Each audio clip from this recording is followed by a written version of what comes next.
c'est pas grave.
Merci.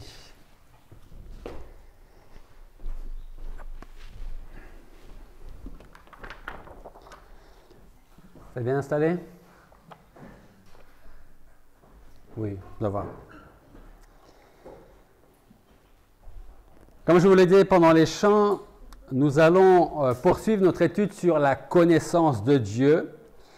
Et cette connaissance de Dieu va nous amener, nous conduire aujourd'hui à étudier d'autres points essentiels à notre connaissance de Dieu. Mais avant d'aller plus loin, dites-moi ce que vous connaissez de votre Dieu. Puissant. Alors, je vous coupe 2 secondes. Je ne vous demande pas de me donner des attributs que vous trouvez dans la Bible. Ce que pour vous, il est. OK? Amour. Miséricorde. Dieu est bon. Fidèle. Sa patience. Il en a besoin, croyez-moi. Hein? Pour chacun d'entre nous, je ne dis pas ça par rapport à Stéphane. Hein? Sa présence. On va regarder un texte dans l'évangile de Jean. Un texte, un passage que vous connaissez très bien, Jean chapitre 3. Jean chapitre 3 et nous allons lire les 16 premiers versets. Jean chapitre 3, versets 1 à 7.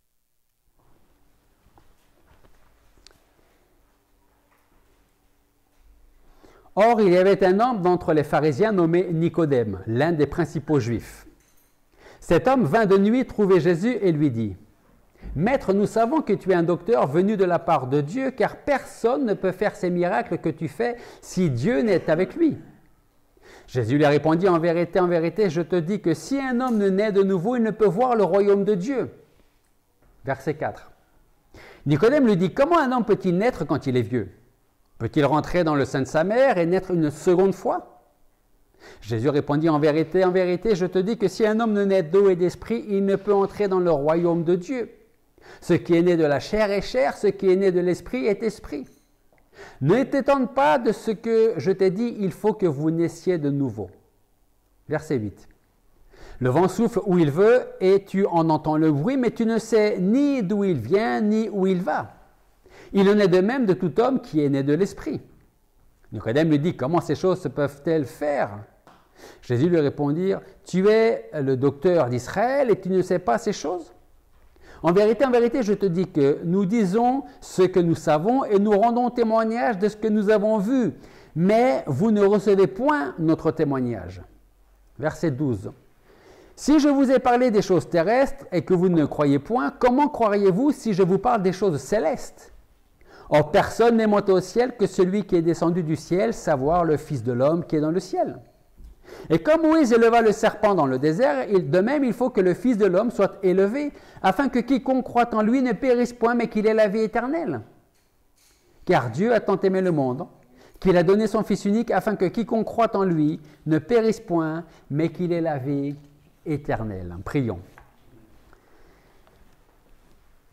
Père Céleste, nous voulons nous approcher de toi une fois de plus ce matin par la prière pour que tu nous disposes favorablement à l'enseignement de ta parole, que tu veuilles nous parler, que tu veuilles ouvrir notre intelligence, notre compréhension, nos oreilles et nos yeux, afin de te voir, afin de discerner quelle est ta volonté pour chacun d'entre nous ici ce matin, Seigneur.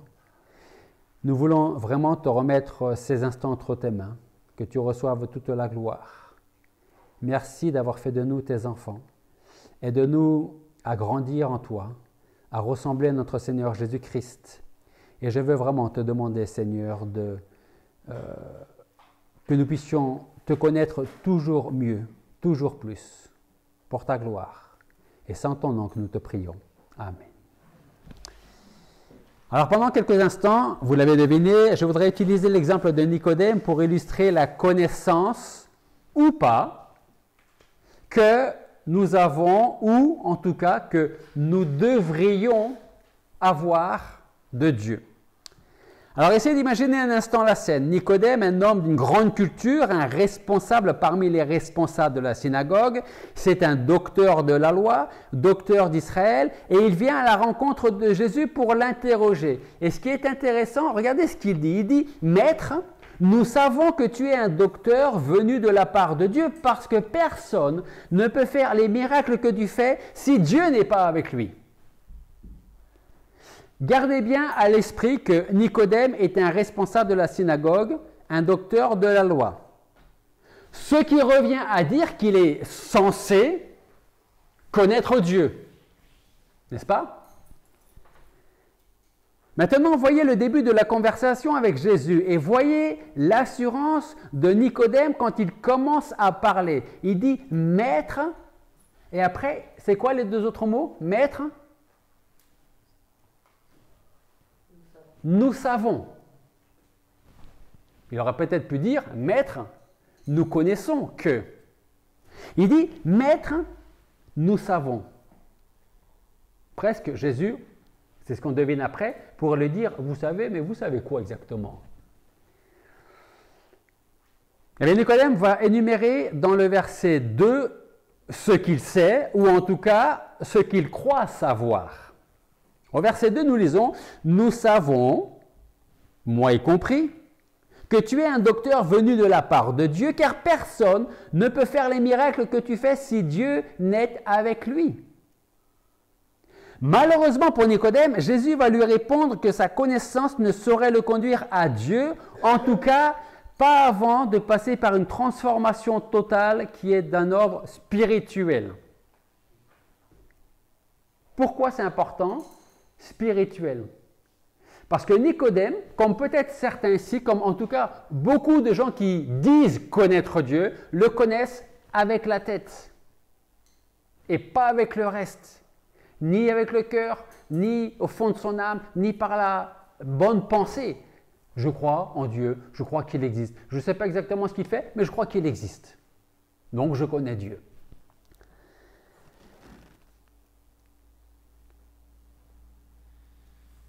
Jésus va lui dire au verset 7, Nicodème, il faut que vous naissiez de nouveau.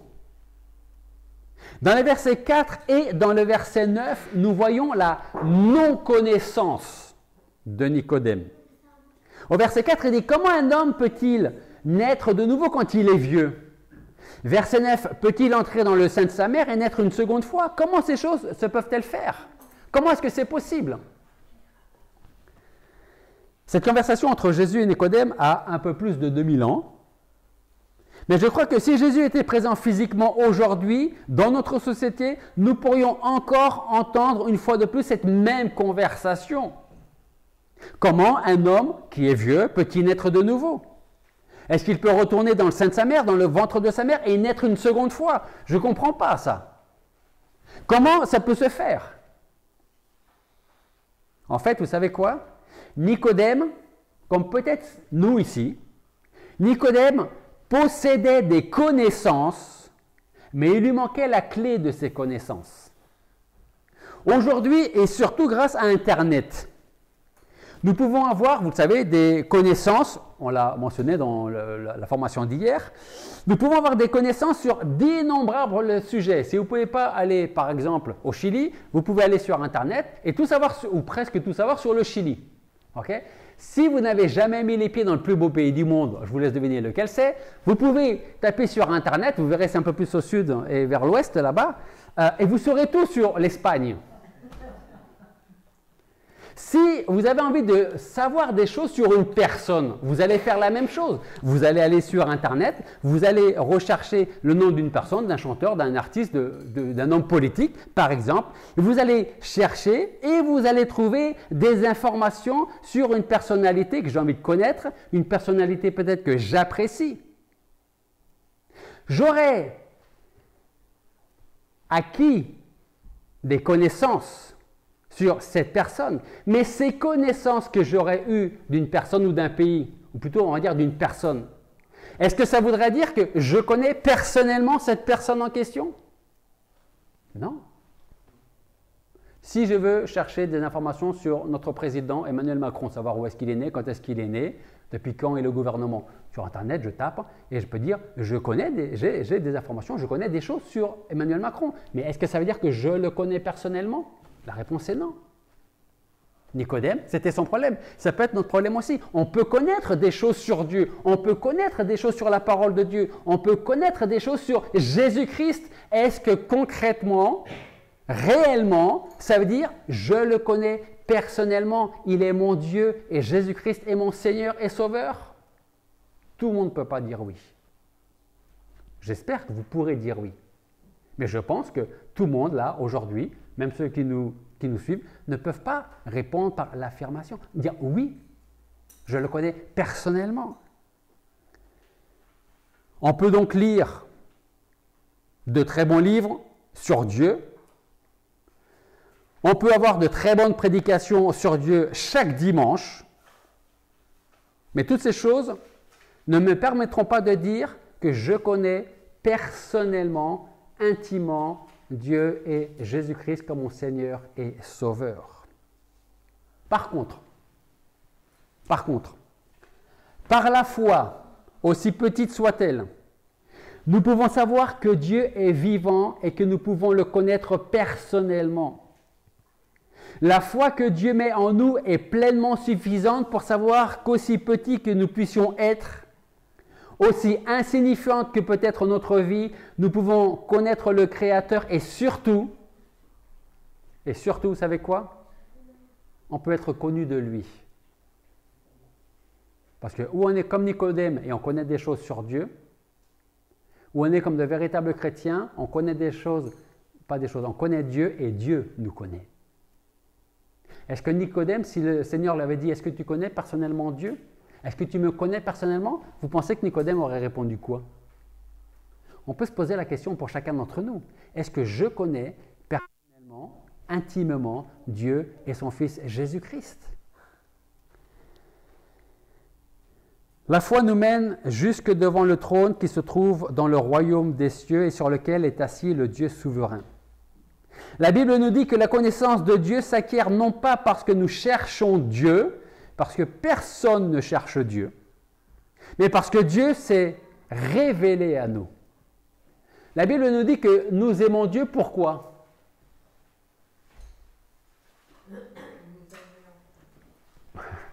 Parce qu'il nous a aimés le premier. C'est ça que tu allais dire, hein? Parce qu'il nous a aimés le premier. Vous avez peut-être entendu parler de James, le deuxième J, je ne sais pas, Parker, qui a écrit des livres, hein, pas mal de livres.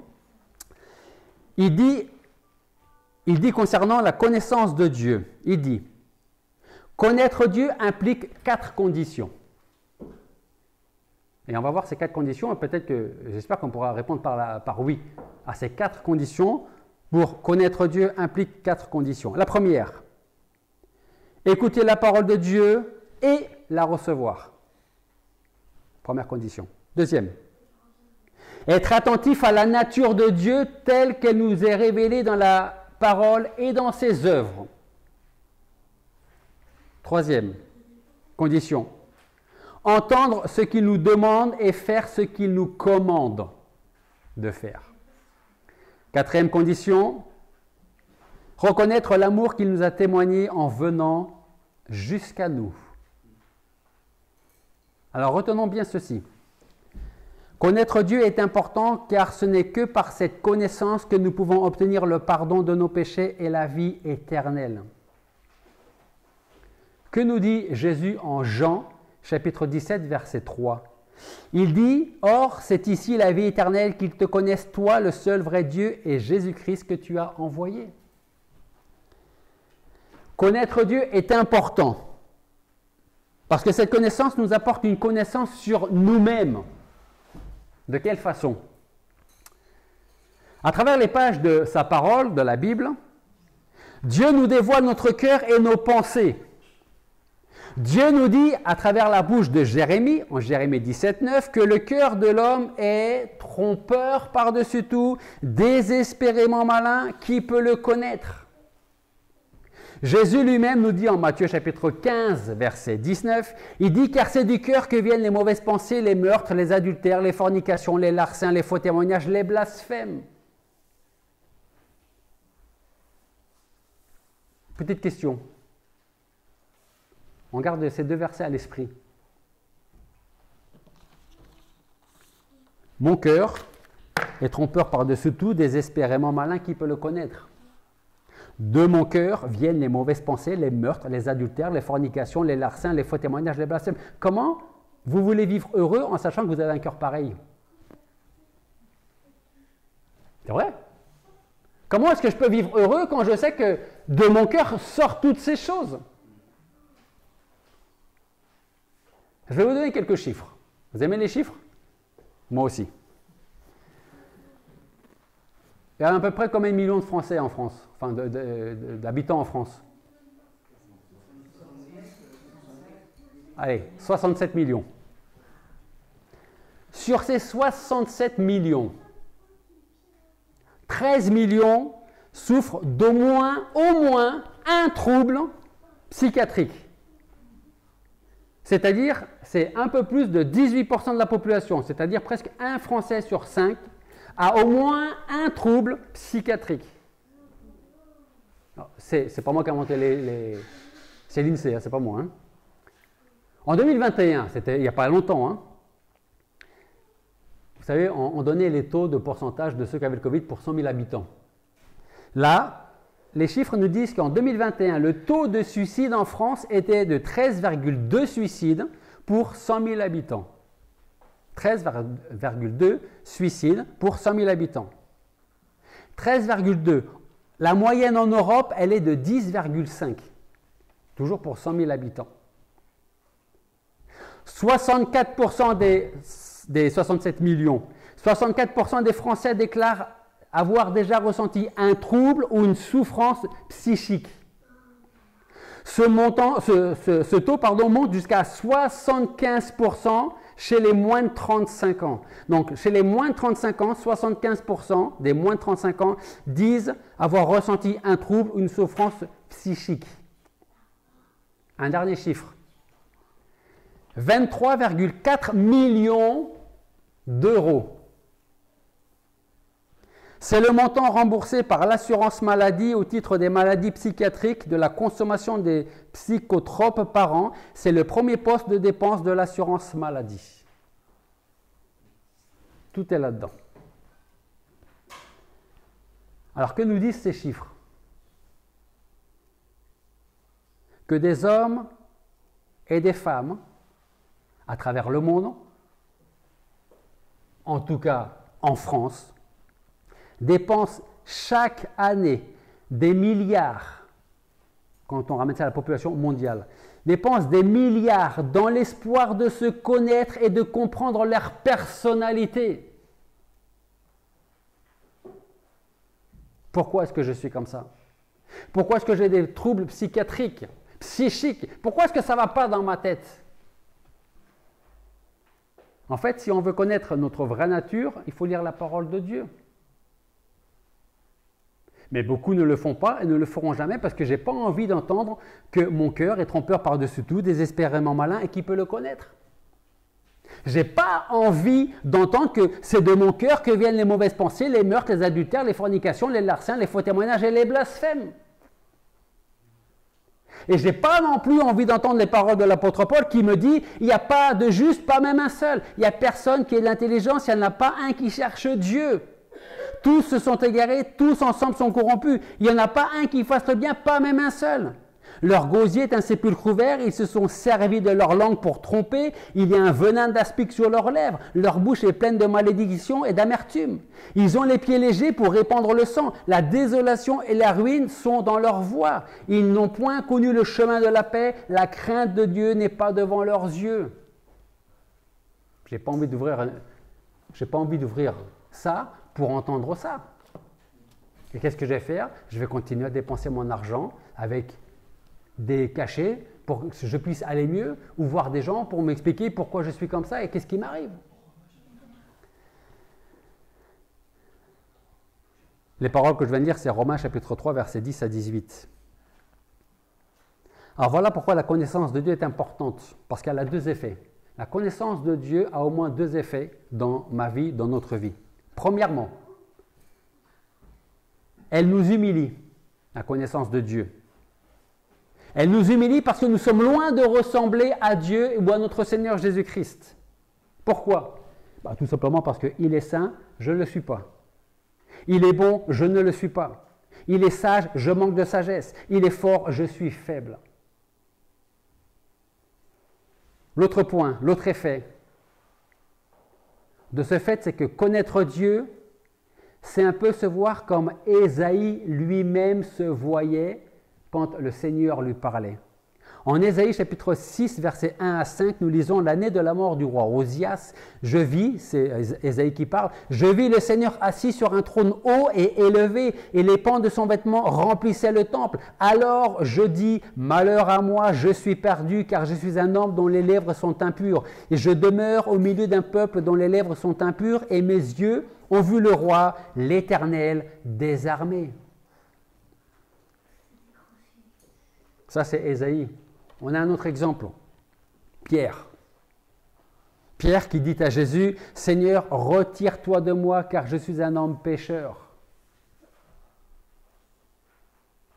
Mais en même temps, cette connaissance de nous-mêmes, qui nous vient de la connaissance de Dieu, me rassure et m'apaise. Pourquoi? Parce que je sais que je suis aimé de Dieu. Je ne serai ici-bas jamais parfait, toujours pécheur, m'efforçant de vivre et de marcher le mieux possible avec mon Seigneur. Mais je sais que, comme dirait l'apôtre Paul, je vais faire des choses que je n'ai pas envie de faire, et les bonnes choses que je veux faire, je n'arrive pas à les faire. Et je vais rajouter, qui peut me délivrer de ce corps de mort?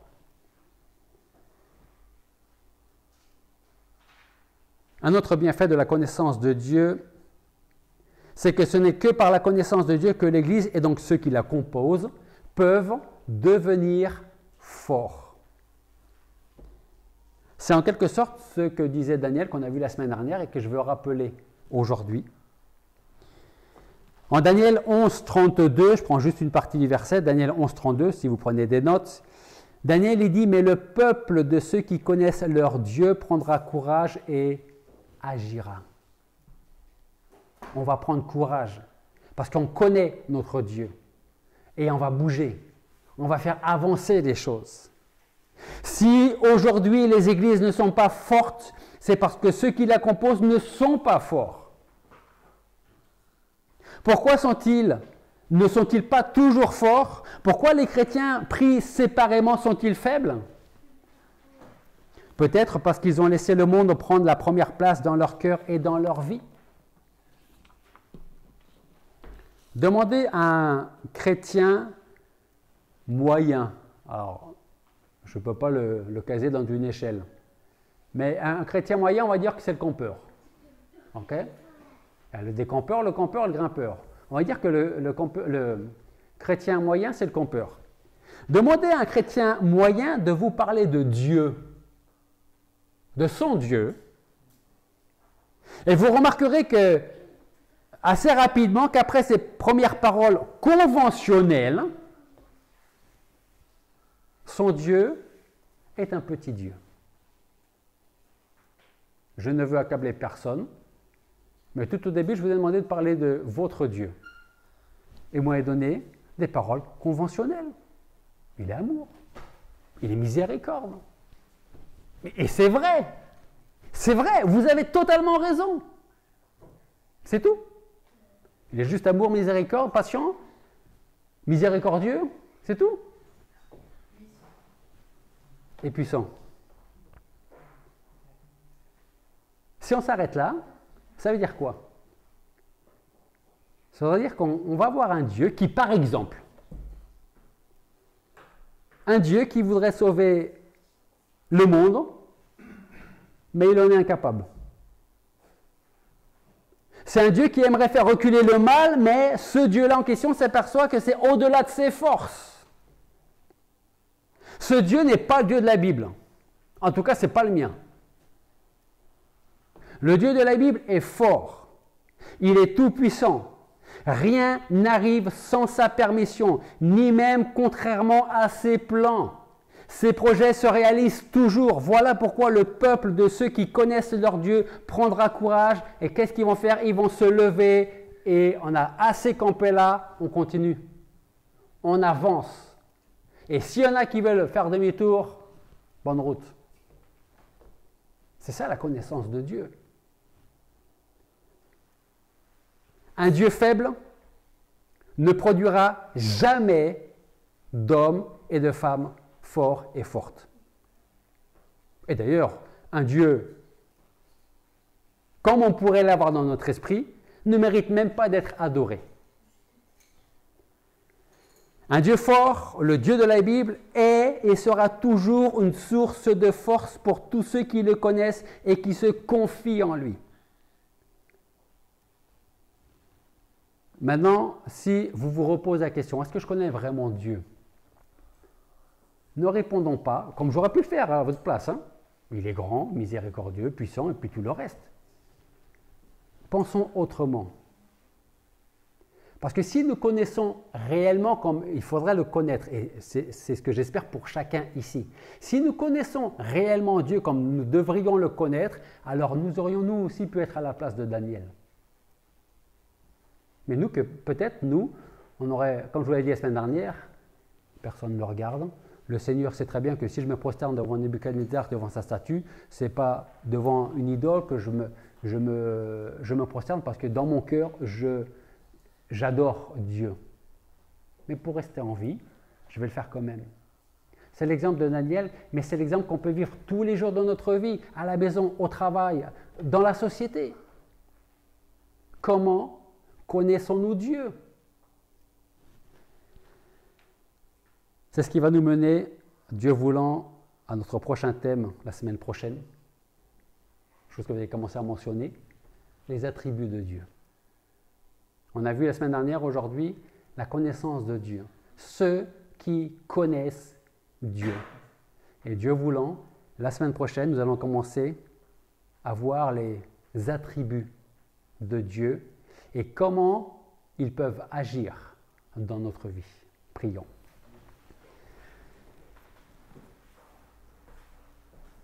Père Céleste, nous voulons te remercier parce que je veux croire que tu nous as parlé ce matin. Tu veux nous encourager à travers ta parole, à travers tes encouragements, mais aussi à travers tes avertissements. Seigneur, fais de nous des chrétiens qui n'ont pas à rougir de toi, de notre Seigneur Jésus-Christ, de ta parole, de notre foi. Que nous ne soyons pas là à nous excuser auprès de ceux qui nous demandent raison dans notre foi, mais qu'au contraire, nous puissions être comme Daniel, qui te connaissait vraiment, concrètement et réellement. Alors fais de nous, fais de ton Église, une Église qui te connaît, une Église qui se confie en toi, une Église qui veut marcher avec toi, qui veut continuer avec toi, à marcher dans ta volonté. Nous voulons te déposer nos projets en tant qu'Église individuelle pour que tu les bénisses, tu nous donnes ta sagesse, ton discernement et que nous puissions regarder au-delà des circonstances, au-delà des problèmes, au-delà de nos péchés pour te voir toi. Merci de bénir ton Église, merci de bénir chaque personne ici présente. Garde-nous pendant la semaine qui reprend et que nous puissions être des chrétiens plus que vainqueurs, des chrétiens grimpeurs qui vivent leur vie et leur journée pour toi. Et c'est en ton nom que nous te prions. Amen.